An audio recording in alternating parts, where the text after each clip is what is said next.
Our app looks great, but there are two improvements I would like to make. So in the detail controller, let's head over there.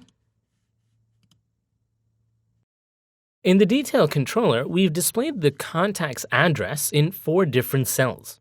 We don't really need to do that, so let's modify the layout to show just a single cell. Similarly, in the list view up at the top, the prototype we're using only lets us show a single label and an image in the cell.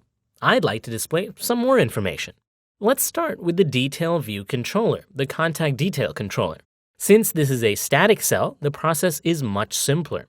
Now, we want to display the entire address in the first row rather than have 3 additional rows. To achieve this, first off, we need to make the cell a bit taller. So click on the cell here. You might need to get the document outline so you're clicking on the cell and not on the content view.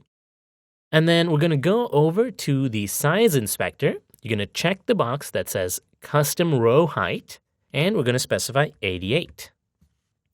And now the cell's height has changed. Now, if this were a prototype cell, we'd have to do some more work, but because this is a static cell, what we put in the storyboard is what ends up in our app. Okay, next we're going to change this title label from street to address. All right, all we have to do now is just modify a bunch of constraints. So we're going to modify the constraint here to, well, we don't need a position in the center anymore. So let's go over to the size inspector. And if you scroll down, you'll see the current constraints. We're going to get rid of the center Y constraint, delete, and then we're going to position it 8 points from the top. All right, and update that frame. Let's do the same for the title label. Get rid of the center Y constraint and position it 8 points from the top. Next, we're going to move the city, state, and zip labels up and delete all the constraints. So move it over, and right there, and there as well. So to get rid of all the constraints at once, you can hold Shift, select all of them, just the views, not the constraints. And then in the Auto Layout submenu, you're going to click on the last icon from the left, first on the right, which is the Resolve Auto Layout Issues submenu, and select Clear Constraints. Our new constraints are pretty simple. We're going to start with the zip label. We're going to position it 8 points from the street address label. And we're going to set the trailing edge of this label to the trailing edge of the street address label. We'll have to update the views. Okay, for the state label, very easy again.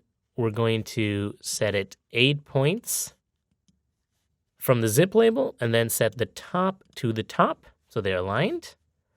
And then again, for the last one, just the same constraints again. So 8 points, this time to the state label, and then top to top.